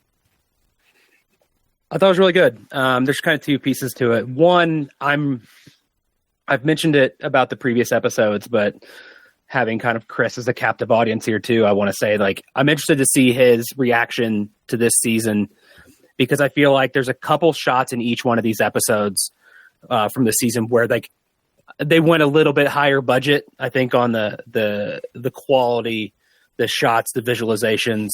There's one right at the very beginning, where it's not a spoiler. It's we're talking spoilers anyways, but it's Omega's laying down and she's got that macrame top thing, and she's kind of getting up and doing stuff, and it's just the animation quality, the shot design, and just it's they let it render at an extra high quality, and it was beautiful. And then there was another shot later on where Hunter was kind of fell in the hole, and it looked like a shot you would see on a season poster, where it's down a tunnel and the lighting is really cool and there's particle effects, and it's just it's gorgeous. It's not that rigid Clone Wars, we all walk without any kind of horizontal movement. We're all just, it was just like there's angles and lighting and all this stuff. I don't know. Gorgeous. I loved it. It's beautiful. Agree. To Andy's points, I hate the word filler too. I didn't think it was filler because I thought it did a really good job drawing out the tension. I don't know how many people have ever had a conflict with a family member, like a brother or a sister or whatever. Not quite to this scale. But it had that weirdness of like, we should be able to talk about this. We should be able to like resolve these problems pretty easily. We're family. We know each other back and forward, but for some reason it's more difficult when it's somebody that close to you. It's like, we should be able to just talk about it. And then you see them both kind of just being jerks about it. Yeah. Cause they've been through so much. So it's like, why'd you do that when we've been through all that before it? And it's like, just harder to. Why is it so hard? Yeah, why is it so hard to admit to your brother that you were wrong in a situation when, in theory, it should be easier? I liked that tension. Like, I guess maybe people who've never experienced that before maybe don't have that same feeling. But I thought they did a really good job at it. It's like, we're gonna be bickery. We're gonna be childish about it because at the end of the day, we're young kids and brothers again, even though we're adults, and with other people, we could resolve these problems, but with a brother or whatever, it's painful. But no, I really enjoyed it. The big worms, so hot right now. Oh yeah. It's the thing. Kind of weird, but it's the meta of entertainment. Yeah. Yeah. But no, it was really good. Yeah. I liked it because it was character development. I always love character development, like in Andor, like the first 3 episodes of the first season. You need it. Like, it's so good because it develops everything, so everything later is more impactful and better. And you feel it. As long as they make you feel it while it's happening. If it's like you're lost during it, then it's like, what's going on? But yeah, I mean, it's it progressed the story and it served a purpose. Yes, and now we can. I mean, I didn't. I mean, thank goodness Sean's on top of things more than I am these days. But I believe it's 15 episodes this season, which it's not a lot. More. It's not a lot to tell a story, especially if they're hinting that they're going to go down the route of breaking out the other clones from Mount Tantis. Mm-hmm. And the potential, clone trooper rebellion, which would be sick if we get to see that. That would be really, really sick. But so therefore they do have to progress the story, the minutia, if you like, of how they get the band together, and how they start their plans towards breaking the clones out, if indeed that is the end game.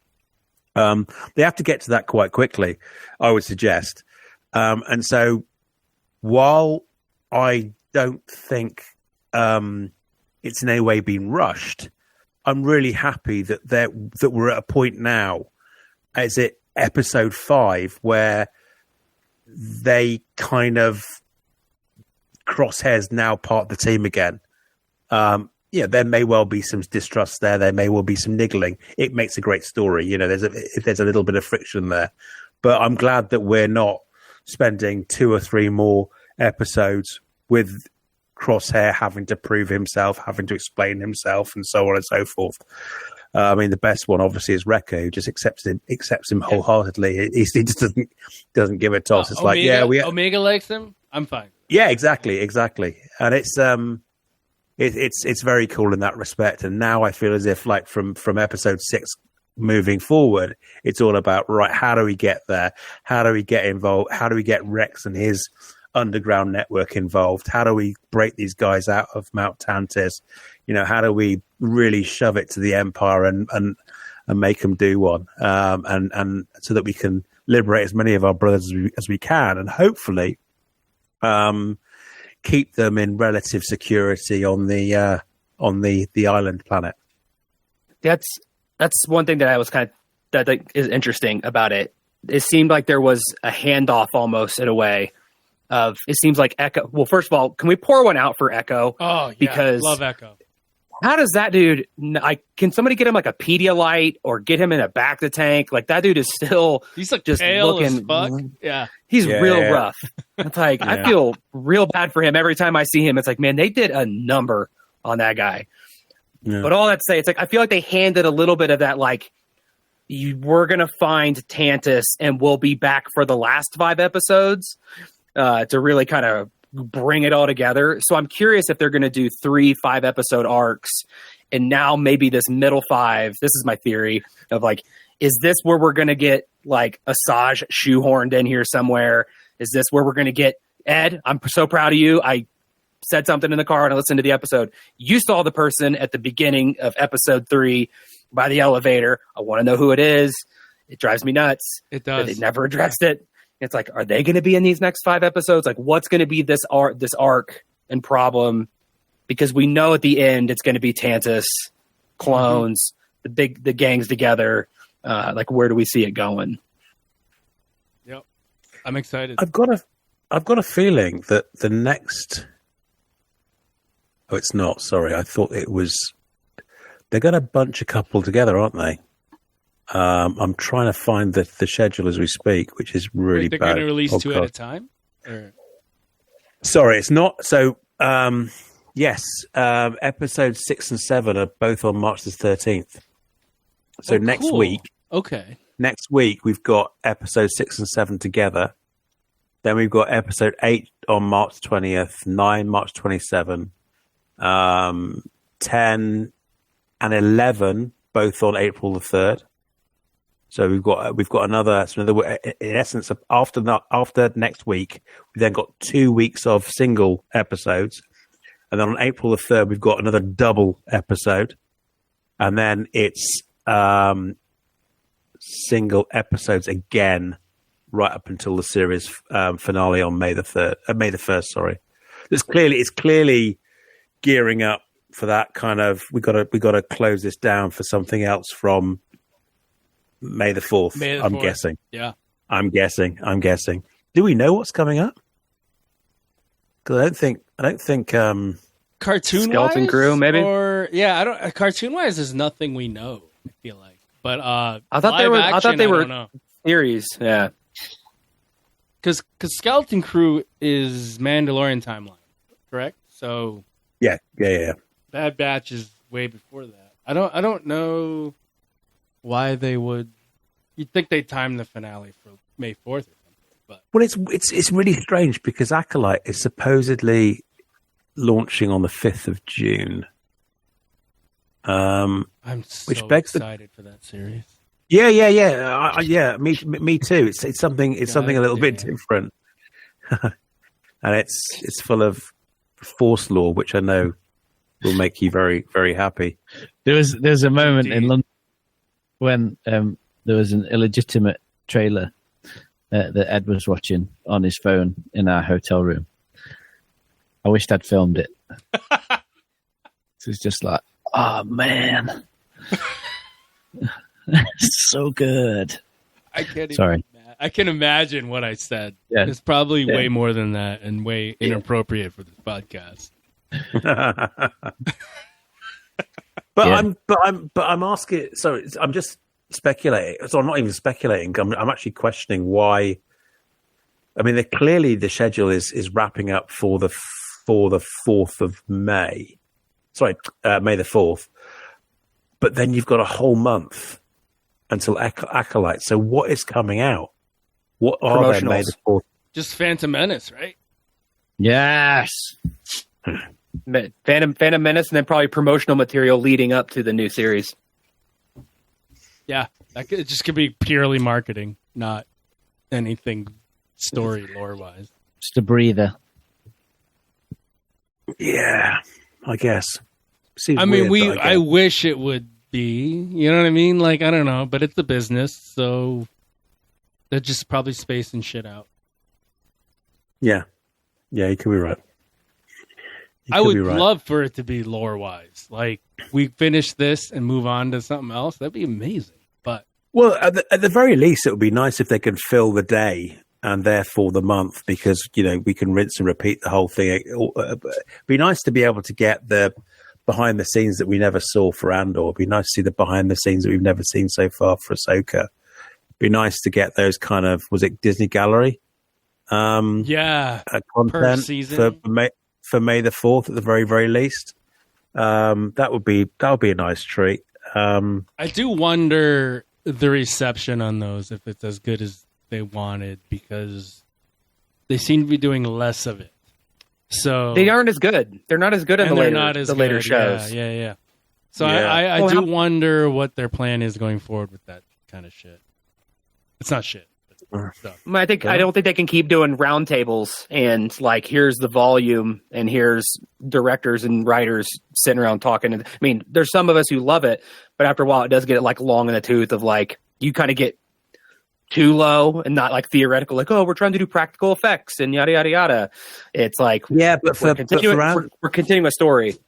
I can understand that kind of, that way of thinking for Ahsoka, but I can't for Andor. Andor was so unique in the way that it was filmed over here in the UK. I mean, I sat through 2 panels in Celebration with Lady K, and it was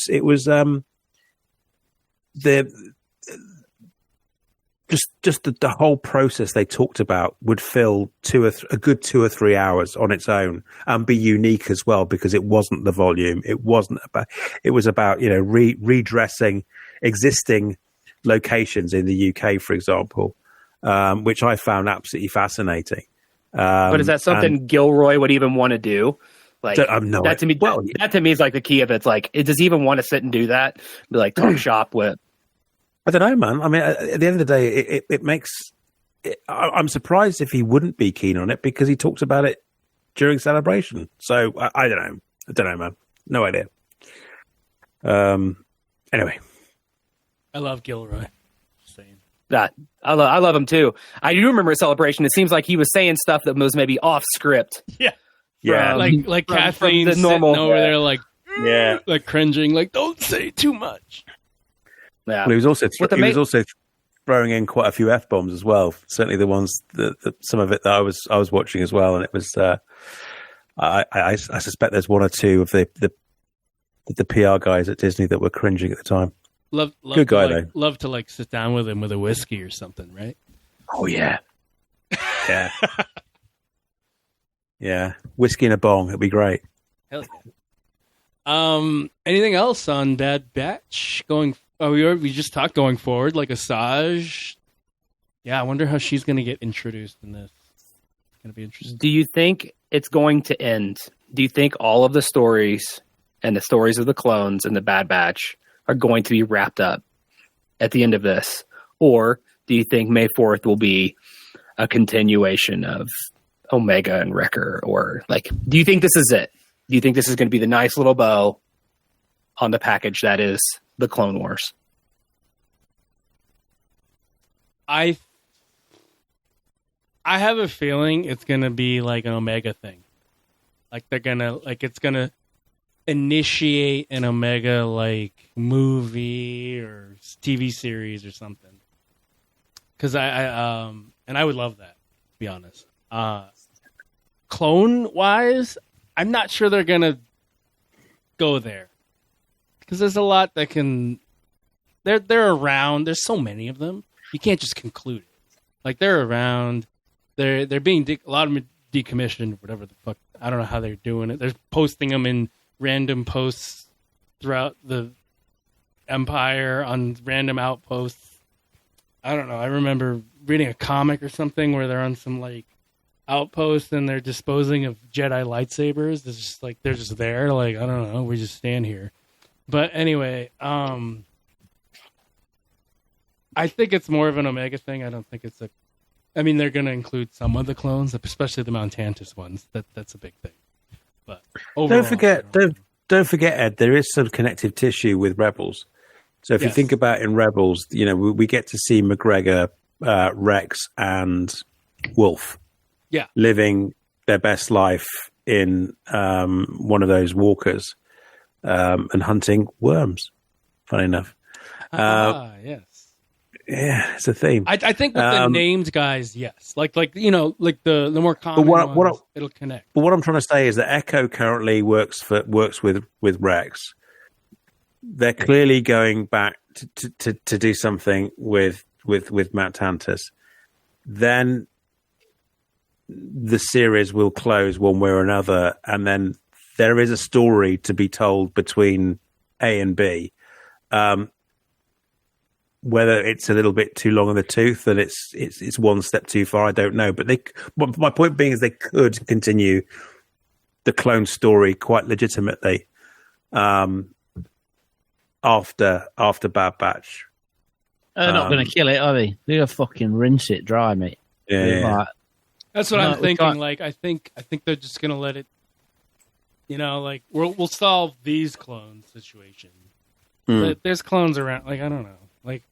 See, for me, I'm gonna be the contrarian here. I'm hoping that this is for the story of like the Clone Wars and the story of clones, like as a whole, the whole larger group. I'm hoping that this is kind of like the buttoning up of some of that storyline, like the cleanup of not all clones were bad, and then here's their humanity kind of story kind of wrapped up. Like that's where I think we're going to get the big breaking out of the clones, the resolution of that, and then like they go and live. You have the named ones who stick with the rebels and do whatever. You have some who go live on the fun little island in the middle of nowhere. You have others who go do whatever the hell they want. Like I'm hoping that's like, I feel like this is the perfect opportunity to spend like the next 10 episodes like clearing that up. So then they're no longer like I think they've been doing it with their armor. It's like, yeah, we aren't really wearing clone armor anymore. We're kind of turning into more of like bounty hunter universe wearing spacefaring people. And like, they're seen less as clones. And so then anybody in the original trilogy could be a clone. You don't know because they're wearing a helmet. It's not, we're all walking around and beating up stormtrooper armor, clone trooper armor anymore. I'm hoping that this is the jumping point. They never do what I hope. So I have zero faith in it, but I think that'd be cool to like give them their humanity back. Instead of being like, there's more clones in prison somewhere else. We're going to continue next week.